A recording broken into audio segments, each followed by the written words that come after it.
Welcome, everyone. I'm Chris Cosson and host for this Rescom. Today, we have the pleasure of a presentation from Dr. Katharina Wolf, who's Associate Professor of Marketing and a Fellow at Curtin Academy, Curtin University, where she comes from. And she has been the head of the Education Community Committee for a long time, so she'll be familiar to many. So Dr. Katharina, or Associate Professor, is going to talk to us on this title of the auditory learner and multimodal engagement implications for public relations practice. So the use of audio in higher education and professional development has typically been reserved for people with vision impairment. While at the same time, many people lean toward being auditory learners, more toward auditory than visual amongst the general population. And the onset of COVID as well plays into the context of I guess, the interest or some added interest in this recently, or revived interest with COVID-19 and a lot of recorded lectures and so on. And I see screen fatigue is also mentioned here, and I think that's interesting. I'm looking forward to hearing more about that. In this webinar, Katharina shares insights gained as a part of a cross-disciplinary multi-unit scholarly project which explores how individuals use audio, the audio description as a part of the personalised approach to learning. Insights highlight implications for audience engagement, including skills and expectation gaps that extend well beyond the higher education context alone. So without further ado, I think I will let Katharina present her work to us. She'll be able to speak to it much better than myself. Thank you, Katharina. Thank you, Chris. And I'd just like to declare I'm not necessarily here because I'm the former chairperson of the Education Community Committee. I want to just declare that. No favours there. But look, I'm really excited to have the Rescom webinars back, and to me they're one of those really amazing opportunities where everyone can get together and touch base and see what everyone else is up to and use it really as a conversation starter. But and that means people dialing in live, but also a lot of people watching back later on. And I know I'm a repeat culprit there. I tend to register and go, I really want to watch this, but I can't do it today. And I tend to watch back later on. But look, without further ado, I try to share my screen and then go to my, go share, and I go full, and that should hopefully do that. Okay, Chris, can you give me the heads up that that's working okay on your screen? That's fine. Okay, fantastic, brilliant. Yes, so yeah, as I said, I'm really excited to have Rescom back, and I'm looking forward to the rest of the program over the coming year. And this is a general open invitation. I'm doing that plug now on behalf of Chris. Anyone who's got something exciting to share, conversation starters, any work you're working on, student projects, but also industry projects, please do reach out to Chris. Before I start, I'd like to acknowledge the Whadjuk people of the Noongar Nation as a traditional custodian of this country and its waters on which I'm based. And I'm presenting from this morning, or potentially lunchtime, depending on where you are. Over here, it's still morning. Luckily, I've got a couple of hours up my sleeve. And I pay respect to Noongar elders past, present and emerging, and acknowledge their wisdom and advice in shaping our learning, research and other cultural activities. Look, I have to declare, and I'm very open and transparent about it, this is not just about me. This is a project that we were lucky enough to get funded through a Faculty of Business Law research grant last year. And what we were don't know, this was one of those projects we've been trying to do for a long time and we just couldn't get any funding for. So that was an opportunity to finally get it off the ground. And we've had colleagues across all our faculties on there. So representation from business and law, obviously, health sciences, science and engineering, and humanities. Our aim was really to build on work that's been done in that space. And I'll talk about that in a minute in terms of kind of accommodating different preferences and learning styles, but also needs in terms of access. I also should be mentioning that we included our offshore campuses. I think I'll come back to that in a second. Look, this was one of those really, typical funded projects where you get the money, you get excited, and then all of a sudden you've got 8 months to make it all happen. So we were initially supposed to wrap up at the end of 2023.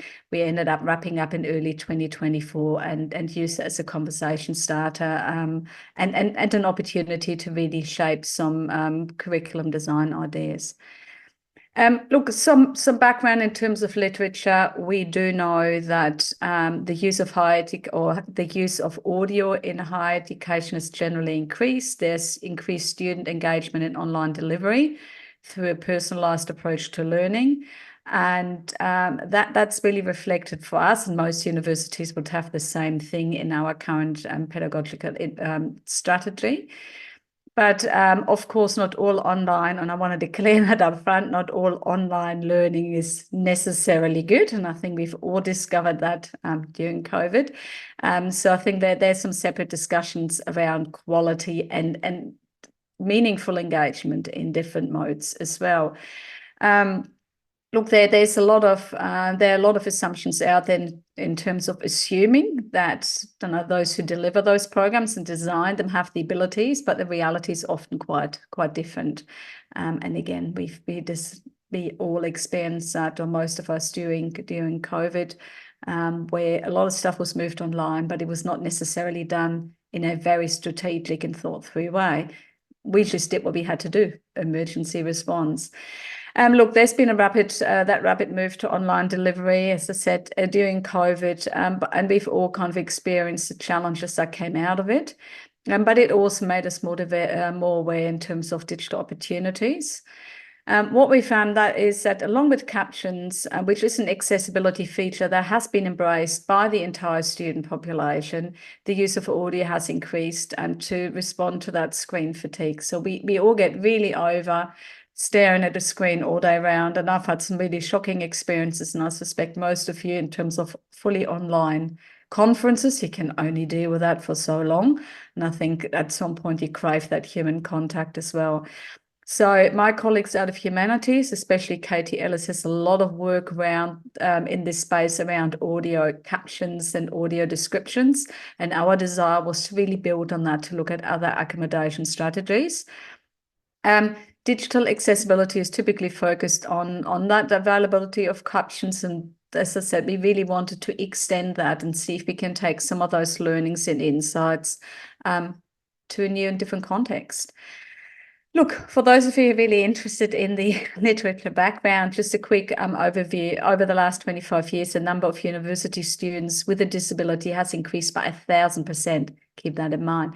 Look, and I would say that's not necessarily due to people having more disabilities. It's due to us becoming more aware of different types of disabilities, different ways of being able to report that and acknowledge that. And as I might talk about later on, there is that tricky space between, is it a diagnosed disability or is it someone recognizing they've got some learning difficulties and might classify that as a disability as well.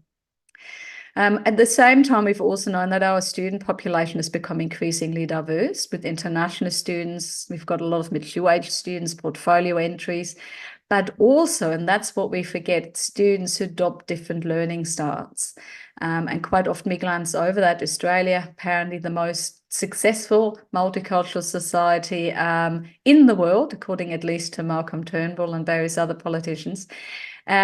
Look, we are diverse nations. But we're not just diverse in terms of our backgrounds. We're very diverse in terms of our learning styles. And I would say most societies really are.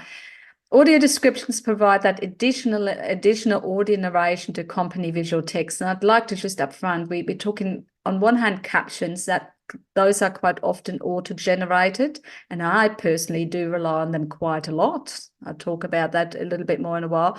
Audio descriptions are really that step further, where you actually outline what's happening on the screen for someone who might have vision impairment. So saying, don't know, there is a volcano in the background that's just about to erupt, or there's a big question mark on the slides, or it's providing that context, describing that, and we've seen that increasingly with images as an accessibility feature. So that's what I'm talking about when I'm talking about audio descriptions. And as I said, that's really Katie's space. She's working on a number of big grants. She hasn't helped us with this project going forward because everyone's really busy. Originally designed to assist people with vision impairment, what we've found is that those audio descriptions can be beneficial for people who are developing different language skills, learn new vocabulary, or are exposed to associated words with specific actions and behaviours. So really quite handy in that space.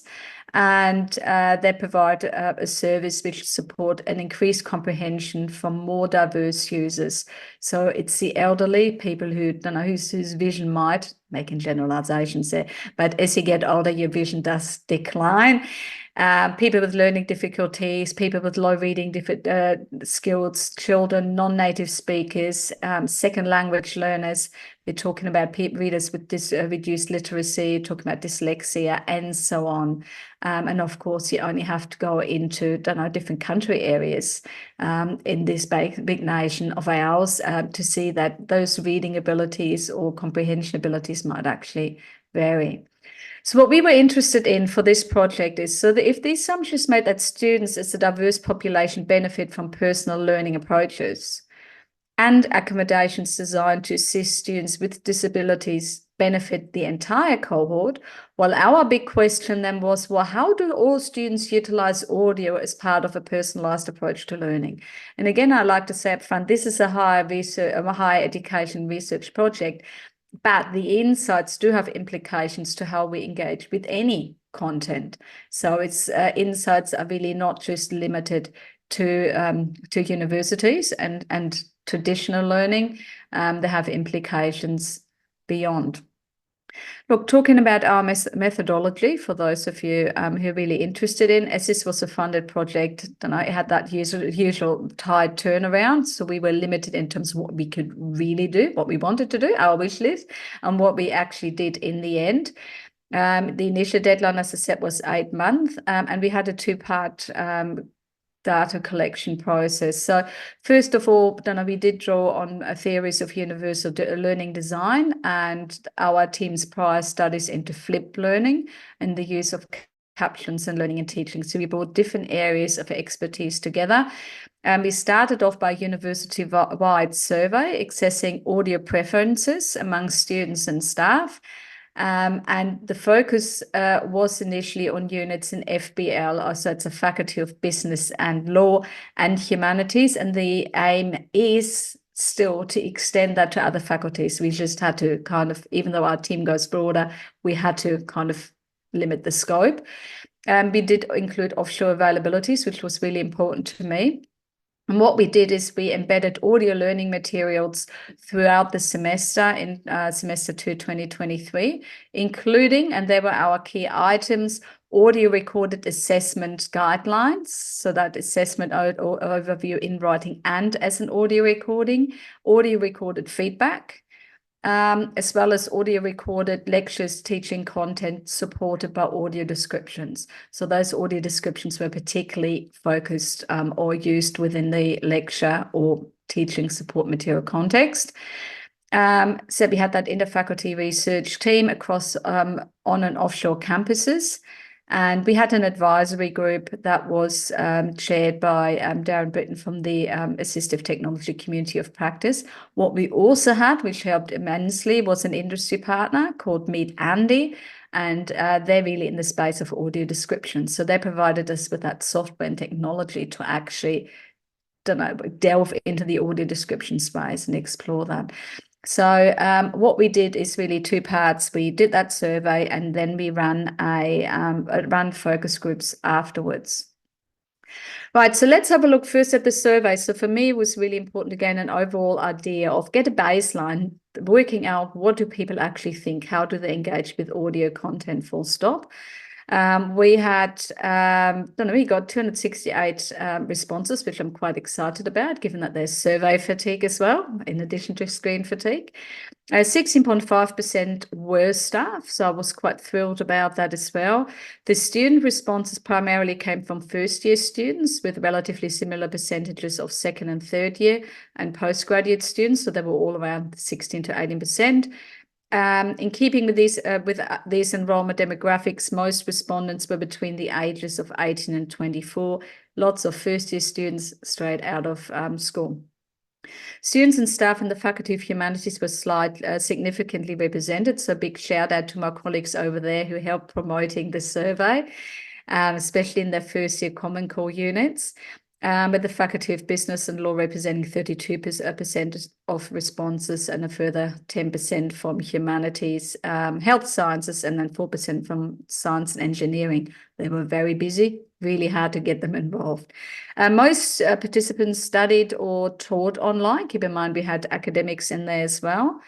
And only 38% of respondents were entirely in-person students or teachers. It's quite interesting. That's changed quite dramatically. So very insightful in itself.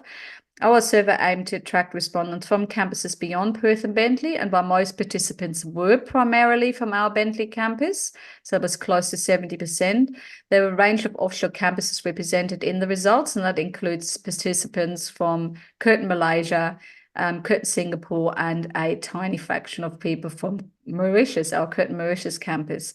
And we had 40% of respondents from our OUA, Open University Australia cohort.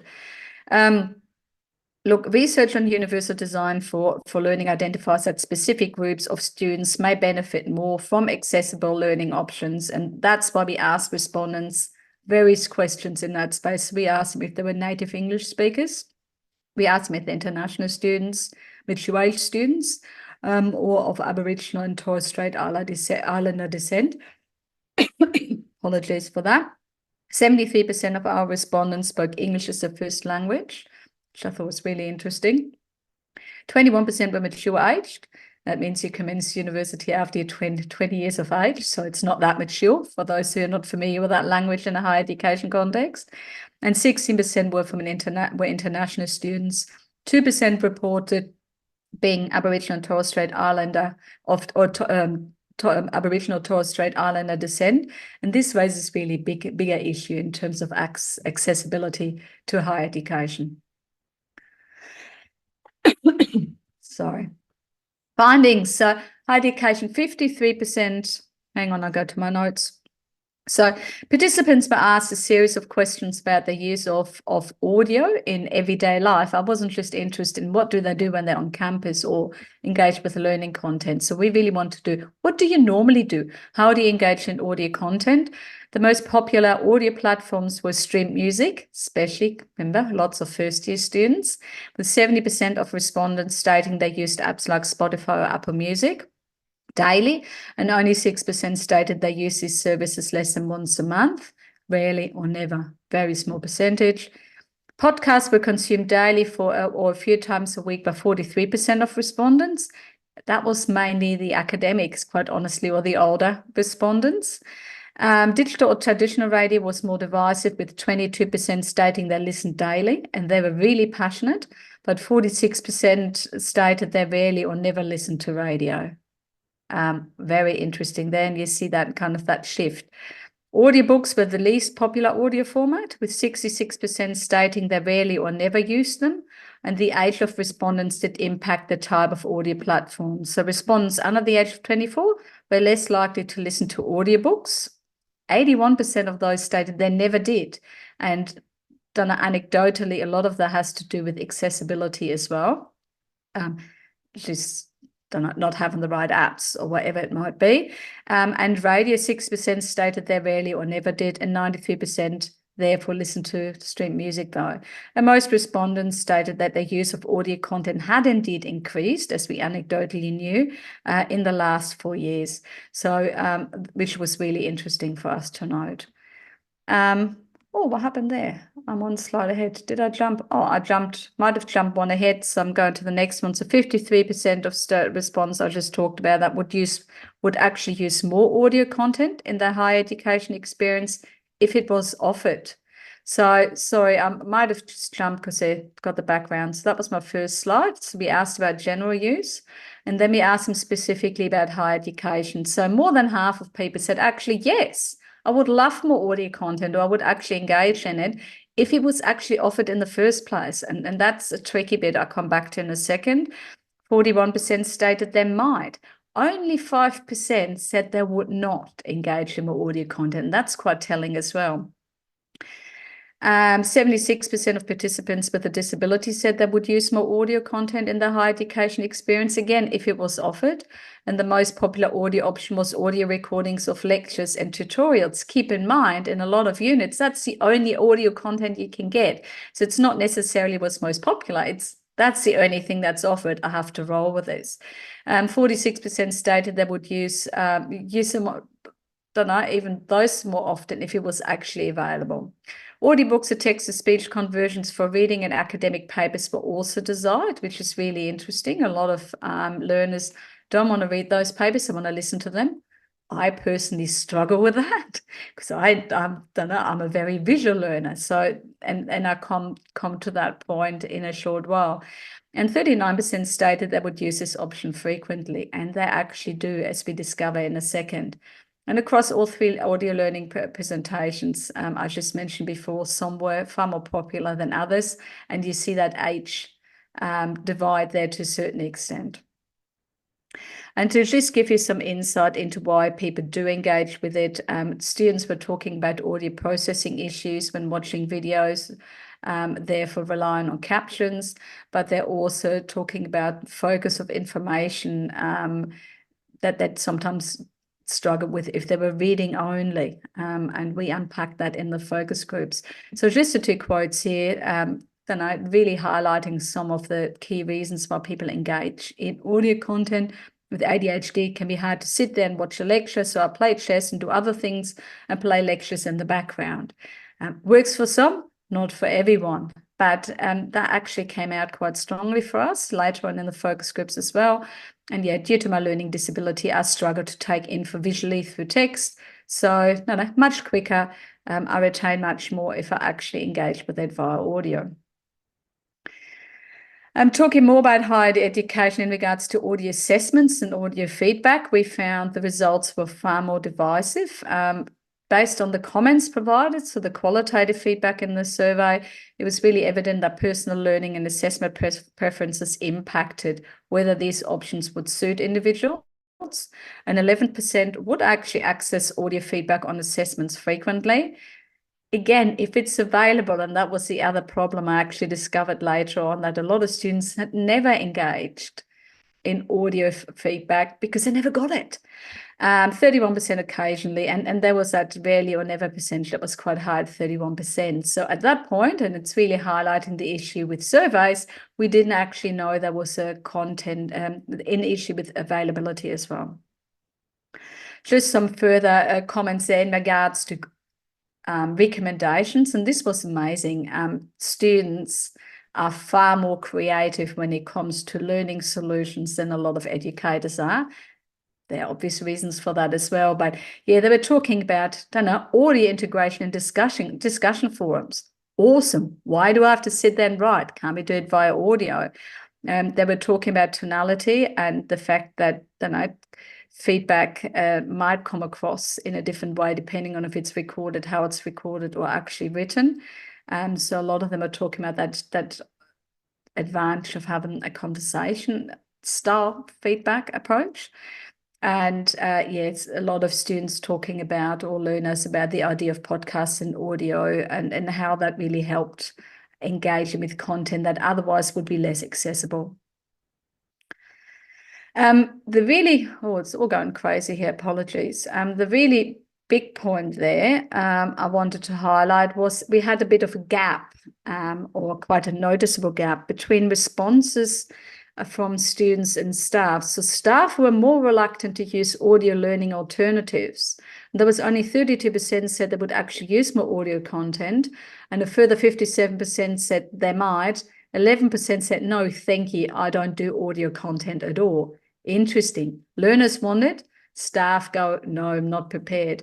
And look, there's also that recognition that audio can be more engaging, but there is that knowledge gap and the skills gap and the technology gap. Do we actually have access to the production rooms or to the right microphones? Or do we actually have the skills? Do we have the upskilling available that we need? So that was one of the biggest insights there. Students or learners want more audio content or more diverse learning opportunities. Staff are really not equipped, and then there come workload issues and timing in general coming into the equation. Look, we then went, and that's my favorite bit, and I've kind of given away that I'm a qualitative researcher. So we got the data from the survey, which was really insightful, but then we had the opportunity to speak to students who had been exposed to that audio content throughout the semester, as well as the audio descriptions and some captions. And what we found was that across all focus groups, students acknowledged that audio is an important and consistent part of everyday life, with play music being really playing a significant role. And it was really clarified that audio was important for multiple reasons: used to multitask, for information and entertainment, for relaxation, and a way of filling space. It's too quiet, I can't learn, I need some background music. So a lot of students emphasized they didn't really like silence, that didn't actually help them to learn. There was a clear awareness not only of their own learning styles, and that quote on the screen really highlights that, but what I was amazed of was that students were very conscious and aware of the fact that others have different learning styles and preferences. I thought that was quite amazing. In the learning environment, students reflected not only on their use of audio materials, but a range of formats. So several students noted that their preference was to engage with a combination of audiovisual materials or to use audio as a backup if information was missed or misunderstood. And one student noted that they would record themselves, and I love that, the creative solution. So she was recording herself, reading her own essay once she had written it, as a way of picking up mistakes. And while other students really showed a range of innovative strategies and tools to aid in their learning and assessment, we had others on the other end who would actually audio record first their kind of broader ideas, transfer it into text or translate it into text, and then use it as a basis for the essay. So coming from both angles. While students showed a range of innovative strategies or tools to aid in learning or assessments, they were largely personalised approaches. So what we really found is that's not something they acquired at university or they were exposed to. It's just them actually making use of creative solutions to accommodate their own learning styles. So a lot of personalised solutions. And very different types of learning styles were identified across our group. Some students really appreciated audio feedback on assessments. Other students really didn't like it. Amazingly, everyone had access to audio feedback. Some students didn't even realize. A lot of students hadn't come across it before. A lot of students had issues with coming back to a key point of feedback if it was only provided as an audio version. So again, there was a key recommendation what I should change. At what point was that? Easier to scroll through if it's in text. So again, that multimodal access was highlighted as really, really important. And students wanted those extra options and modes available. Incredibly creative, though, I have to say that.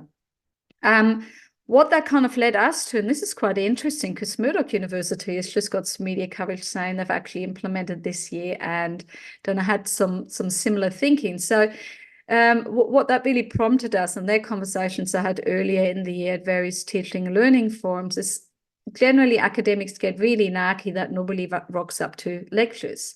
And you speak to students, they really appreciate, or some of them actually do still appreciate that face-to-face lecture and they don't want to lose it, but others say they're really, really overwhelmed. on the back of this, I was just really thinking, what do we need to rethink lecture delivery?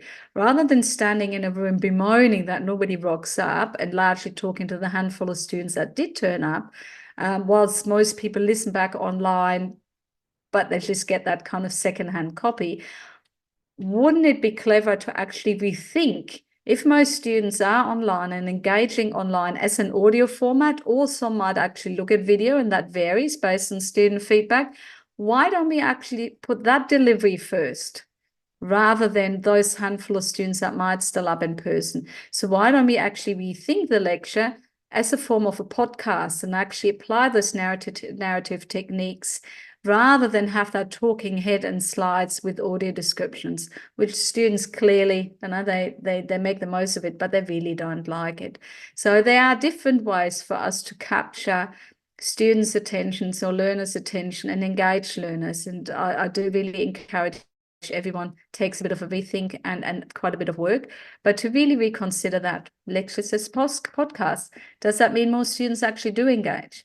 And a lot of it really depends on the obviously on the learning content. Speaking to a colleague in pharmacy, they've got so many specifics and so much detail to get through, a bit trickier for them. But even if you get just on the back of that, students to just listen to a lecture as a podcast on the treadmill, and then they know what to look out for, and they get the slides later on, pull out those key points. So there are different ways of approaching how we engage with students. But I was really on the back of that interested in the implications beyond the classroom. So transferability of insights. This is not limited to the higher education context, because obviously, we as a society have become more diverse, or more aware of how diverse we actually are, and we're actually making use of technology and our different learning styles. So the way we consume information has changed, and there are some real implications for industry and public relations practice in that space. So some of the industry implications that we've seen overall, that rise of digital audio primarily as a result of COVID-19, and some of it's good, some of it not so. We've seen that return of audiobooks and podcasts. Keep in mind, podcasts were really, really popular for a while, and then they dipped quite a bit. And it was really through that pandemic space, which didn't hit us in Australia as badly as a lot of people around other parts of the world, although there were some big lockdown periods for at least some of us. Podcasts really took off on the back of that, and they've remained really, really popular as a form of content. So why aren't we just taking advantage of those different learning styles and really recognize that consumers do engage differently? They're consuming content on the go. We know that life gets busier. We're all multitasking. Some of us prefer audio full stop. And there's a kind of that perception of somehow you can achieve some level of work-life balance. It enables you that deeper engagement, and then overcoming screen fatigue. A lot of us are just over sitting in front of screens that where someone talks at us, we just want to be active. And there's a lot of data behind retention of information and concentration as you're moving more actively and listening to information. And just to give you an example, which I thought was really interesting, I was talking to someone in my local community who ended up just last week on the treadmill listening back to a council briefing session. And again, it's one of those things, you might not be able to get along on the night, then you listen to or you watch the recordings, and they're normally really boring because nobody wants to sit in front of their screen and watch this whole council debate. So he was listening to it on the treadmill as a podcast. And as a result of that, he picked up on some really, really important information, which the whole community should have actually known. It was somewhat hidden in there, and it had to do with community engagement or lack of or reduced proposed access to council briefing sessions. So it's that value of someone actually listening back in a context where they have the time and can concentrate actually on the material, rather than having to sit in front of their screen where we just all just doze off and can't be asked. Of course, on the back of that's also that availability of technology, reduced cost and access. I'm engaged in a multi-country student project around a real-life client. And what we did a few years ago, we recorded a podcast. We wanted to include different students, providing advice to current and future students really about the whole experience, collaborating online with people from different countries. And a few years back, that would have been a big challenge. But you've got, I don't know, technology now like Zencastr, which we use, which actually allowed you to record the podcast online with people being located in different places around the world, and the output is great and really useful. Couldn't have done that a few years ago. You don't need those dedicated recording studios anymore to make stuff happen. Yes, having better quality equipment is good, but there's a lot that can be done on your desk or relatively low cost. So we've reduced access issues there. The other thing I just quickly wanted to highlight is that the use of voice search is growing rapidly. We've been hearing about it for years, but I think as an industry, we've really underestimated it for a very long time. We know now that 1 in 4 people regularly use voice search, and especially younger audiences do. I don't know, voice search on the go, in the car. Now I see a lot of students just picking up a phone, searching for something. So do keep that in mind. The numbers that were initially estimated for 2024 were around, 8.4 billion people engaging in voice search, and that through things like Google Assist and your Alexas and your Siris and everything else. Big implications there, though. Make sure that your website, blog, podcast, whatever you've got is optimized for speed by compressing images and really tapping into voice search, making sure you actually do come up as an option there. The other thing I briefly wanted to talk about is sonic branding or audio branding, and that's really the practice of creating unique audio assets such as jingles and sound logos. And they've always been around, don't know. Just think about the McDonald's, think about, don't know, dial-up tones of, startup tones of good old Apples or Dell or whatever you're looking at. So Netflix jingle coming, don't know, when the end drops. They are deeply ingrained, they're very memorable, and they mean a lot to us. That doesn't mean it needs to be limited to the McDonald's of this world. There's a lot you can do at a small level as well, and with limited cost. What sound does, it does create that kind of recognition. It does create that deeper bond, and it allows you, it set expectations. And think about, podcasts. One of the key elements of podcasts is that recognizable entry. So you do have a particular sound, you've got the background music, you do have the jingle, and everyone knows what to expect. One of my favorite podcasts, Smoke Signal by Paul Cheal, and here shout out, Paul, please get it going again, because I get some amazing learning content from there. And I think there's been a bit of a lull. Once you hear Paul talking, once you hear the background music, you know what to expect. It's deeply ingrained. So do really think about it. And just to give you some examples of, I wanted to mention that before, one of my favorite examples of the move towards audio and storytelling and audiobooks was in 2021. IKEA phased out its published paper version of the IKEA catalogue, which I'm very sad about, because coming from a publishing background, I love books and magazines and the smell that comes with it. I also like trees, but they're actually creating a fully audio version of their catalogue. They haven't done it since. Makes you question the success. A lot of work would have gone into it. I think it was one of those COVID projects, but it was amazing because it walked you through each page and set the scene. Amazing things that can be done if you just turn your mind to it. Look, the final things I wanted to mention, and my slides are going a bit crazy here, really consider multi-channel or multi-modal access to your material in learning, but also, talking about organizations, government departments notoriously bad at us. If we know people engage with content differently, consider making it available in different forms. Yes, you might have to adjust it. Copy and paste approach doesn't work, but think about having audio versions of some of your, written content. Think about how you can actually package it up in a way that people do want to listen to it. They might not want to sit there and read through the fine print, over 5 pages. But they might actually take that audio with them and listen to it when they're in the gym or out for a walk, walking the dog, or whatever it might be. So really consider the integration of different engagement modes, written audio, but also audio descriptions and audio or at least captions being provided there. And I have to say, I'm really big on captions. My students always laugh at me for that. My TV at some point accidentally turned captions on, and I now can't cope without captions anymore. But it's also interesting. A lot of younger audiences do use captions as well, because we know that background noise has been getting bigger, not just in our own houses, quite often watching something is a collective process, but also because audio advancements, there's more background noise generally in movie recordings and everything else. So do keep that in mind. People might actually watch your CEO's update on the go, but they might not actually want to listen to that on the bus or wherever they are.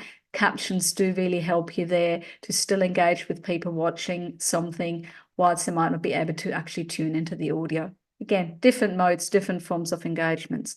And that's where I've got that final slide there in terms of accessibility. So really think about accessibility considerations. Captions should be now the norm with everything, but really think about who you want to engage and what some of those, how you can actually do it better in a learning content, but also beyond that. As communicators, I think we have to get far more clever in really engaging with people where they're at and where they like to be and how they would like to engage. And this is basically it from me. So I'd like to hear some feedback. I'd like to, I don't know if there are any questions, comments, very welcome if they're enabled. But back to you, Chris, and I might just try to stop sharing. Thank you for a really fascinating presentation, Katharina. It's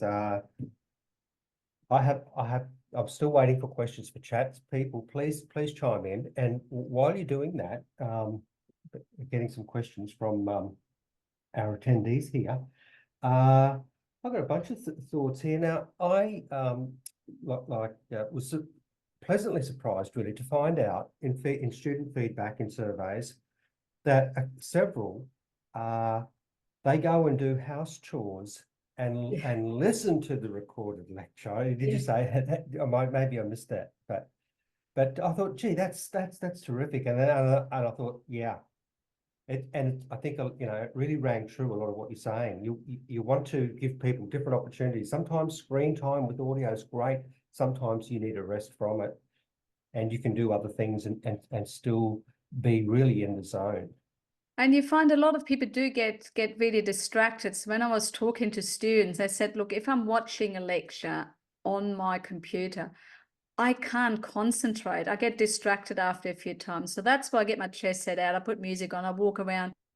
But then I can't follow this anymore. So I'd rather actually take the content with me and listen to it, and then maybe refer to it back later on. But those chores are classic. And what that makes me think of, Chris, and I had a note there as well, is quite often we tend to underestimate the lurkers. We get really annoyed when people don't engage with our social media content, or students don't listen to this, or they don't turn up for the lecture.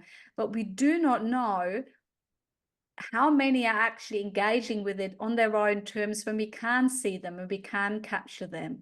And classic solution, you have to hoover the floor, but you still have to catch up on that content. Well, off you go.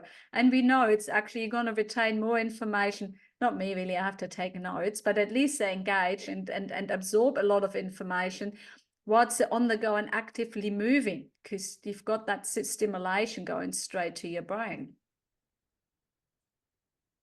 Look, absolutely, and I think that you've mentioned screen time, and I think that there comes a point where you've had enough of sitting down, and you need some relief from that. And that's my experience. I can imagine people with concentration problems even more so. But look, I have a question here from Lisa. Thank you for the presentation. But how can we persuade university management to provide us with resources and workload to pursue this kind of thing, this mode of teaching. You know, it's an interesting thing to ponder. Yeah, that's the multi-million-dollar question, literally, Lisa, isn't it? And that's why I was smiling. Yeah, look, it's really, really tricky. What I've found, and I've been at a couple of universities for various reasons, for reviews or just to kind of see what they're doing. There is more investment, at least in the technology, but I also find access to recording rooms is not very equitable. It's quite often limited to a few. Some universities do it much better, but it's access to the technology, but it's also the training, because you need to know how everything works, which buttons to press. Look, it is a really tricky one, and I think you can only push that, and it's data that's going to help us by demonstrating that if something is very well created and well designed, we actually get higher student engagement and retention than we get when we do something half-cooked. Unfortunately, look, that's my ongoing bugbear with fully online teaching. Curtin's fully online, get into trouble for that now, but our Curtin's are fully online approaches. Choose your own adventure, be dumb stuff there for the next 12 weeks. Then I do whatever you want to and write your assessment. There is no synchronous engagement, which I really struggle with. We can do things in a meaningful way online. It's more challenging than face-to-face, but we need to design it well, and we need the support there. Yeah, so the only thing I can say there is I think we all need to collaborate more, get together and get some data behind us to really demonstrate the impact of mediocre approaches versus the depth of retention and engagement when you do delivery well. Yes, it's interesting. It's a challenge. On one hand, what's coming to my mind is that I'm waiting for more questions. Is the quality of what you can record without even a microphone. I would get a microphone, but on a modern laptop or something like that, or even a good phone, is quite astonishing. So unless there's Cost a has dog come barking down next quite door or something. dramatically. Sorry. Yeah, so it's far more accessible. Yeah. You don't need high-tech stuff anymore. We've just been approached to, which was hilarious, the cost that was attached to it. And a lot of you would have seen that, to turn a paper into a podcast. And I go, I can do that myself and it won't cost me $5,000. Thank you very much.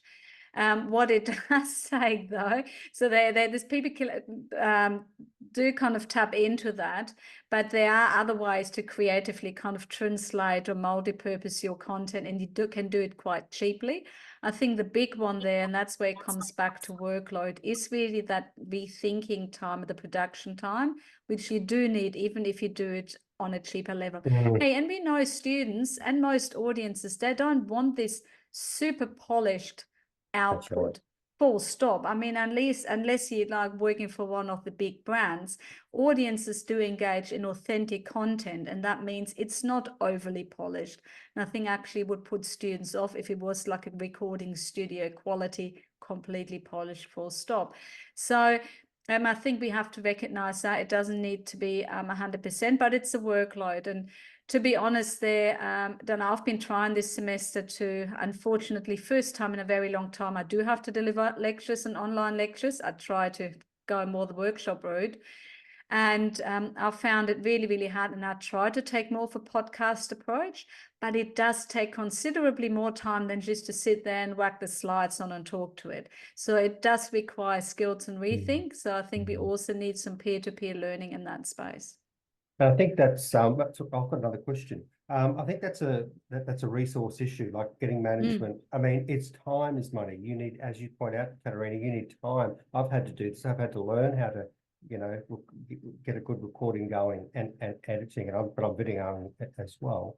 And it doesn't happen overnight. It takes a bit of time. One of the big problems I had, just quickly, because it was a really big problem actually, was speaking with a nice natural voice if I'm voicing lecture slides. And boy, oh boy, that bedeviled me for a long time, longer than it probably need to. But yeah, I thought, what has started to come naturally in a classroom why is this not happening now? So, but Yeah, there but are we all tricks feel a bit about. awkward once we're in a recording studio or in front of a microphone, don't we? Absolutely, Yeah, absolutely. look, I'm looking at those questions. Lisa's got a Oh, very thank you. valid point there in regards to, so question is, students might not rock up to face-to-face lectures, but they seem to perceive them as better value for money.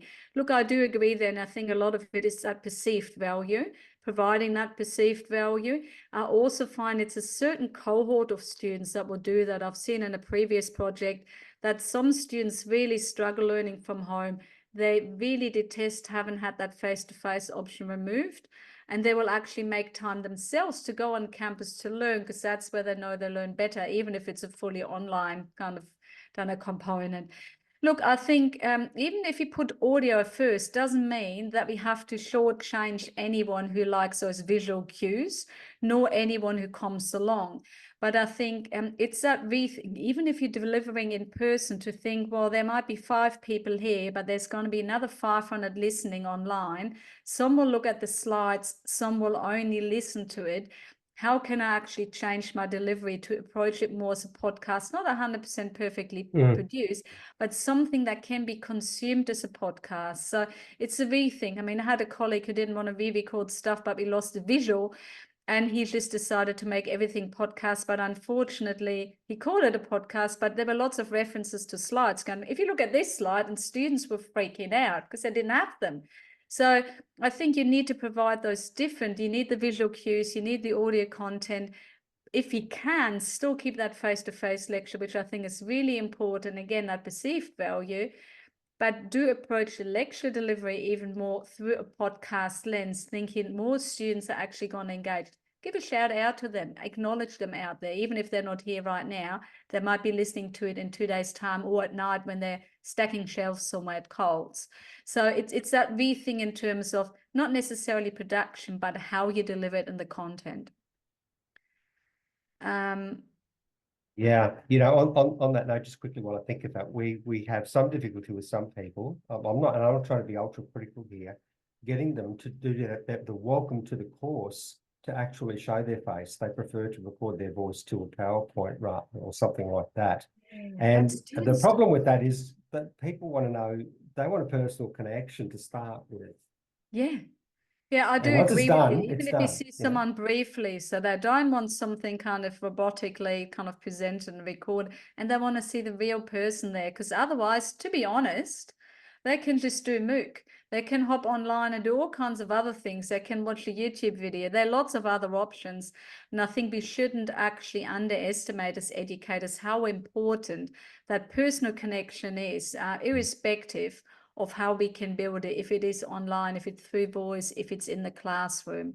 And hopefully we can have more of a hybrid model there, where we can eventually bring everyone, together at some point. Vicky's making a really important point there, and I do agree with you. So if universities don't really want to make the money available, and budgets are tight, can we approach it through access and inclusion plans? And I do think that's a really good approach to take. And again, Vicky, I'm wondering if there might be an opportunity for the higher education community and educators to kind of pool some approaches, some wording, and maybe we can actually turn it into kind of like a broader approach, rather than everyone having to reinvent the wheel and approach then I put something together and approach at different departments. But look, I'm quite surprised in terms of diversity or the inclusion plans in this country. I was working in the UK when the new laws came through, in the early 2000s, in regards to accessibility of online content. So we had to redesign all our websites to make them more accessible. Australia is way behind in that space. So I think that might be really one of the best approaches to approach it, through that access inclusion angle. And to be honest, that's where initially those audio descriptions and captions and everything and image descriptions come from. Maybe we actually need to say, rather than them telling us what we need to do, we actually need to turn it around and say, let's play a proactive part in this. How can we make learning better and more inclusive? Sorry, I just see your note there, Chris. Yeah, I meant to say notes, not notes, but what I'm referring to there, I've just brought back memories. Yeah. It's parts of your conversation presentation, and I do remember recording my voice onto cassette tape so I could walk around and listen to it in prep for an exam where you have a lot to remember. Yeah. Yeah. Yeah, see, and again, it wouldn't really work for me because I panic. Oh my goodness, I can't highlight it. It's not written down. But I know a lot of people will prefer that. And that's exactly what our response in the focus group said. So a lot of them will actually go, no, hang on. I record this I translate that into an audio version and listen back, and actually I retain more, and I'm more able to pick up on syntax, on flow, on any kind of errors I might have made in my argument. Great, absolutely fantastic. And that's what we also just on that note found with the audio feedback. Some students found it really confronting because if someone presents you with audio feedback, you can't just skim over it. You have to really listen to it rather than writing where you can be very selective. And what's others really like that personal touch. Whilst, I don't know, some feedback can be rather harsh and cruel, to be honest. So having that kind of audio touch. And again, it comes down to preferences also of teaching staff. So there's so many different dimensions, but I think, you know, approaching a piece of content, a piece of information, and making it available in different modes, it's a huge opportunity to engage more people. Absolutely. What a wonderful topic. And what do they say? Time flies when you're having fun. It's been so much fun. We've run out. We've run out. That's not a bad thing. That's a good thing. No, and a big thank you to Vicky and Lisa for their questions as well. That's great. And I assume, see, there you go, coming back to the audio component and time components, that some people might be listening back to it later on. So look, if anyone's got any ideas, any interest in that space, would like to get in touch with me, please do. And yeah, I'm a great fan of kind of pooling resources. And if we really want to approach, you know, the inclusion angle, I think there's quite a lot we could actually do collaboratively amongst different universities or across different universities, and have maybe standard statement or something we can actually use multi-purpose. So please do reach out to Katharina. She's putting out the welcome mat, obviously, and so that's terrific. So thank you for your attendance, again, for your questions. And I'll just say that our next Rescom is not next month, but the following month, 26th of July, where Associate Professor Robert Gill is going to talk on Olympic branding. So we've got that coming up, and there's another one as well, but I won't promote it now. We'll just look at that one. So thank you everyone for attending. We do appreciate, and thank you, Katharina. Bye. Thank you. Thanks, Chris.